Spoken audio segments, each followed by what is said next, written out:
Aujourd'hui, on va faire le cours sur les pourcentages. Alors, dans la progression, il était prévu de passer à l'espace, donc au solide, mais c'est un chapitre qui ne se prête pas tellement au distanciel.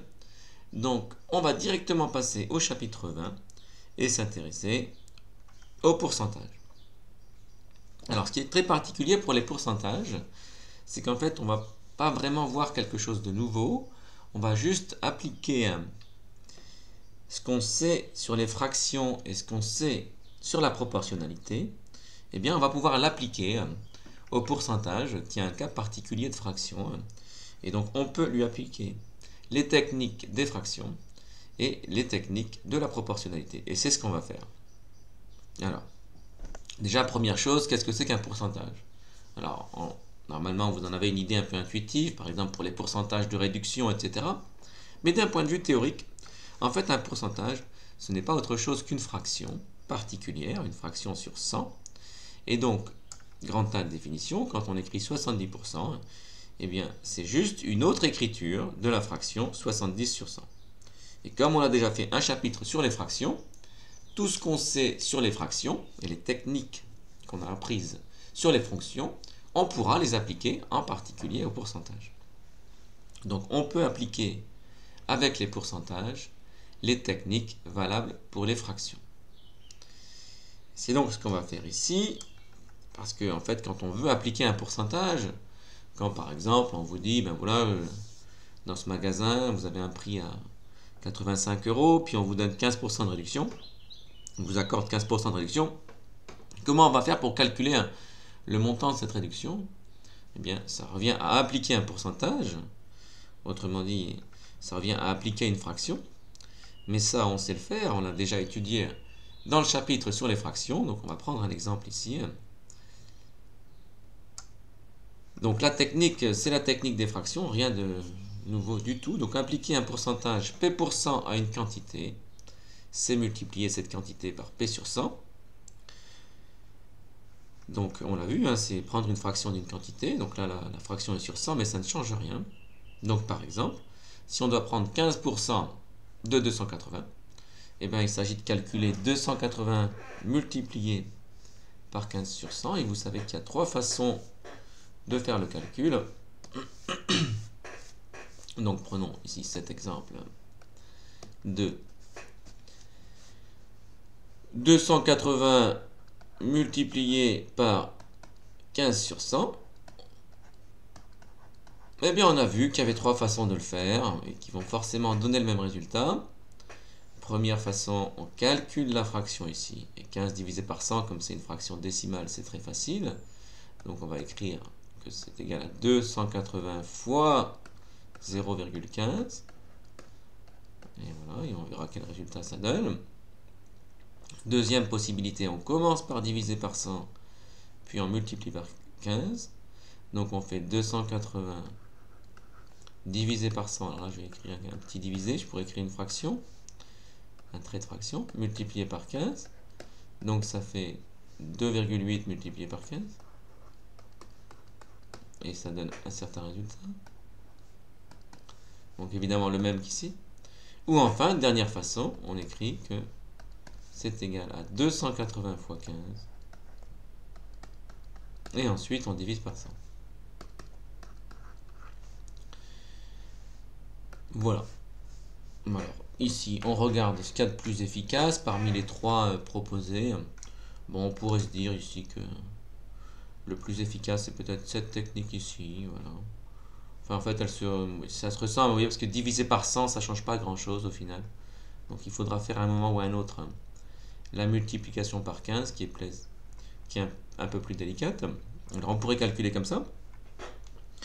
Donc c'est ce que je vais faire ici. Alors cela étant, on peut peut-être être un petit peu astucieux en disant oui, mais si je compte en pourcentage avec ce qu'on a vu sur la proportionnalité, donc on va finalement appliquer l'autre point de vue, c'est qu'on va on va appliquer au pourcentage des techniques de proportionnalité en disant mais 15% en fait c'est 10% et 5%.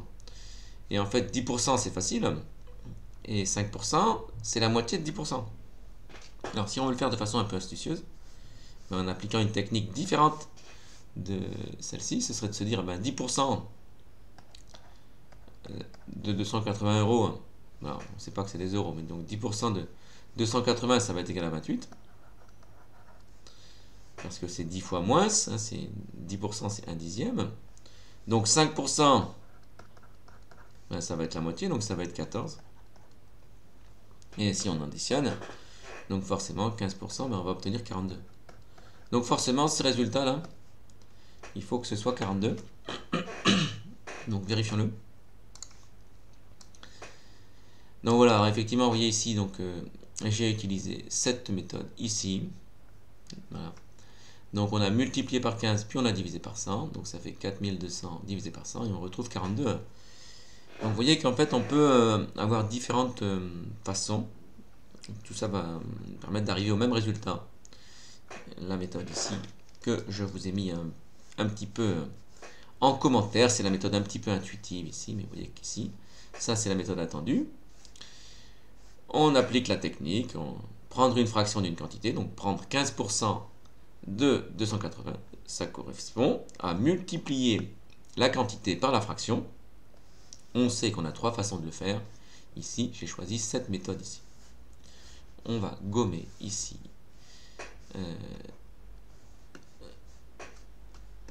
ça ici. Voilà. Mais bon, cela étant, c'était une façon tout à fait possible de faire le calcul, en particulier pour le faire de tête. C'est un petit peu plus difficile d'expliquer ou de bien rédiger quand on le fait comme je viens de le faire. Bon, là, ici, c'est très clair. Ici, la méthode est très facile à expliquer. Mais peut-être que le calcul est plus compliqué.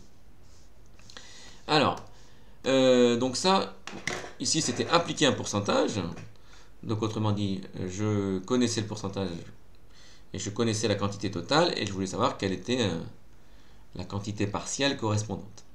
Donc, en général, pour faire ça, on applique cette technique ici. On applique cette technique donc vraiment purement de fraction à ce genre d'exercice. Donc maintenant, il y a un autre exercice où cette fois-ci, on n'applique pas un pourcentage. Si on cherche un pourcentage, c'est qu'on va se placer maintenant dans le cas où on connaît la quantité totale. Donc par exemple, on connaîtrait 280 et on connaîtrait 42 et on voudrait savoir comment on fait pour obtenir 15%. Et dans ce cas-là, c'est assez pratique d'utiliser. Alors, bon, c'est pas encore là, j'anticipe là. Je suis déjà à la partie suivante. Alors, je m'arrête, on va faire un autre exemple avant de passer à ce que je viens de vous dire. Donc, faisons un autre exemple, plus classique ici. Donc, voilà cet exemple. Donc, exercice 1. Dans une classe de 30 élèves, 40% sont des filles. Combien y a-t-il de filles dans cette classe? Donc, cette fois, je ne suis pas passé à ce que j'ai dit là. Je reste dans le cas où j'ai la quantité totale et le pourcentage. Et je cherche la quantité partielle. Donc, j'ai la quantité totale, 30 élèves, le pourcentage, autrement dit la fraction. On cherche la quantité partielle, donc on va appliquer la technique identique à celle-ci. Donc, on va faire 30 multiplié par 40 sur 100 pour obtenir le nombre de filles. Donc, on l'applique. Donc, on fait 30. Oui, alors là, c'est peut-être pas très heureux ce que je viens de faire. Voilà, je vais effacer ça. Ok, c'est peut-être sur un calque supérieur, voilà.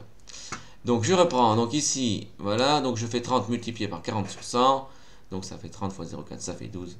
Donc il y a 12 filles dans cette classe, c'est exactement pareil qu'ici, dans un vrai problème, si je puis dire. On prend une fraction d'une quantité, donc on a la quantité totale, on a la quantité totale, la fraction, et on obtient la quantité partielle. Et donc maintenant, on va s'intéresser au cas que je vous ai dit, qui est le cas un petit peu différent. Cette fois-ci, on pourrait imaginer qu'on aurait les 30 élèves, donc la quantité totale, et les 12 filles, et on chercherait comment on fait pour obtenir 40% dans ce cas-là. On pourrait imaginer que 40% soit ce qu'on cherche ici. Donc, dans ce contexte-là, donc trouver un pourcentage, eh bien, c'est souvent pratique d'utiliser plutôt. Alors, on pourrait utiliser cette technique, hein, mais d'un point de, bon, mais ce serait un peu difficile techniquement à mettre en œuvre. Mais ce serait possible, hein, cela étant. Mais bon, donc dans le cadre de cet exercice, souvent on aime bien utiliser le point de vue de la proportionnalité.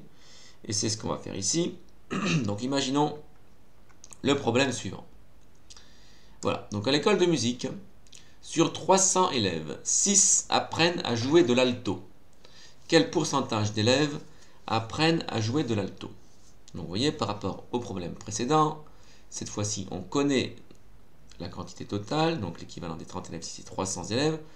On connaît l'équivalent du nombre de filles, 12, donc si c'est 6, et on cherche cette fois-ci le pourcentage. Et alors on va changer de technique. On va utiliser ici la proportionnalité, et on va donc imaginer, donc ici on a une classe de 300 élèves, dans laquelle il y a 6 élèves qui apprennent à jouer de l'alto. Et on va imaginer toutes les classes imaginables, comme ça, tous les groupes d'enfants imaginables, tous les groupes d'élèves imaginables, dans lesquels il y aurait la même proportion d'élèves qui jouent de l'alto. Et en fait, ce qui se passe dans ce cas-là, si on imagine donc, ces différents groupes d'élèves et avec la même proportion d'élèves qui jouent de l'alto, et bien dans ce cas-là, le nombre d'élèves, donc le nombre total d'élèves du groupe et le nombre d'élèves qui jouent de l'alto vont être de grandeur proportionnelle. Et donc c'est comme ça qu'on va présenter l'exercice. Donc je vais dire ici que, même si ça peut paraître étrange ici un petit peu, que le nombre d'élèves qui jouent de l'alto est proportionnel au nombre d'élèves de la classe, ou au nombre d'élèves ici du groupe. Parce que c'est la situation que j'envisage. J'envisage tous les groupes d'élèves avec la même proportion d'élèves qui jouent de l'alto. Et donc dans ce cas-là, le nombre d'élèves qui jouent de l'alto, il est proportionnel au nombre total d'élèves. Donc ça va me donner ça pour les grandeurs proportionnelles. Donc résolution. Le nombre d'élèves apprenant à jouer de l'alto est proportionnel au nombre total d'élèves. Donc le tableau suivant est un tableau de proportionnalité. C'est assez difficile à comprendre. Il faut bien comprendre qu'on se place mentalement dans la situation où on envisage tous les groupes d'élèves possibles dans lesquels la proportion d'élèves qui jouent de l'alto est la même. Et donc dans ce cas-là, si on est dans ce cadre-là, eh bien le nombre total d'élèves et le nombre d'élèves apprenant l'alto est proportionnel. Dans notre groupe, on sait qu'il y a 300 élèves, il y en a 6 qui jouent de l'alto, et trouver le pourcentage d'élèves qui jouent de l'alto, ça va être d'imaginer un groupe dans lequel il y aurait non pas 300 élèves, mais 100 élèves. Dans ce cas-là, le nombre d'élèves qui apprendraient l'alto, eh bien, ce sera le pourcentage correspondant. Alors, c'est un petit peu difficile à comprendre, donc mais on fera des exercices là-dessus. Donc, vous voyez ici, les deux grandeurs proportionnelles, ce sont le nombre total d'élèves et le nombre d'élèves apprenant l'alto. Et on envisage un groupe de 100 élèves. Donc ici, on peut appliquer une technique de proportionnalité, et il y en a une ici qui semble bien meilleure que les autres, qui consiste à dire que, comme il y aura entre 300 et 100, il faut diviser par 3, il y en a 3 fois moins. Donc s'il y a 3 fois moins d'élèves, compte tenu que les grandeurs sont proportionnelles, il y aura 3 fois moins d'élèves qui jouent de l'alto, donc ici on va trouver 2, et par conséquent, le pourcentage d'élèves qui jouent de l'alto, c'est 2. Alors, on peut aussi le faire avec le coefficient de proportionnalité. Alors, voyons voir ici, je ne sais même pas comment je l'ai fait. Ben si, alors. Oui, je l'ai fait assez bêtement ici, je l'ai fait avec le coefficient de proportionnalité. Hein. On aurait pu être bien plus malin en disant que pour passer de 300 à 100, on divise par 3. Et donc, forcément, on va aussi diviser par 3 le nombre d'élèves apprenant l'alto. Mais bon, ici, je vais donner la méthode générale qui s'appliquerait même... bon, de toute façon, toutes les méthodes ici sur les proportionnalités, on l'a vu, elles peuvent s'appliquer toujours. Mais bon, bref, donc j'utilise ici la technique vraiment de base qui consiste à calculer le coefficient de proportionnalité. Donc, le coefficient de proportionnalité, je vous rappelle, on divise l'arrivée, donc 6, par le départ, 300. Donc ici, on obtient 0,02, donc 2 centièmes. Et donc, le coefficient de proportionnalité qu'on va ensuite appliquer, c'est le coefficient pour aller de haut en bas. Donc, c'est ce coefficient-là qui doit pouvoir s'appliquer à tous les nombres ici. Parce que les grandeurs sont proportionnelles. Et donc, si maintenant on prend 100 et qu'on multiplie par 0,02, et bien forcément on va obtenir 2. Je ne vais pas le mettre dans le tableau parce que j'aime bien de montrer que c'est ce qu'on cherche. Donc moi personnellement je mets ici un point d'interrogation. En revanche, on va faire le calcul en dessous pour trouver la réponse ici. Donc, vous voyez, donc 100 fois 0,02, ça fait 2. Et par conséquent, 2% des élèves de l'école de musique apprennent à jouer de l'alto. Donc voilà le cours sur les pourcentages. Alors vous voyez, ce qui est un petit peu étonnant, c'est qu'on n'a finalement rien appris de nouveau quelque part. Mais c'est malgré tout très important les pourcentages parce que ça intervient très souvent en exercice. Donc il faut parfaitement maîtriser ces exercices et ces techniques sur les pourcentages. Donc j'espère que c'est assez clair ici, qu'on a deux possibilités, appliquer des techniques de fraction ou appliquer des techniques de proportionnalité. Bon, sachant qu'en fait les deux seraient possibles ici.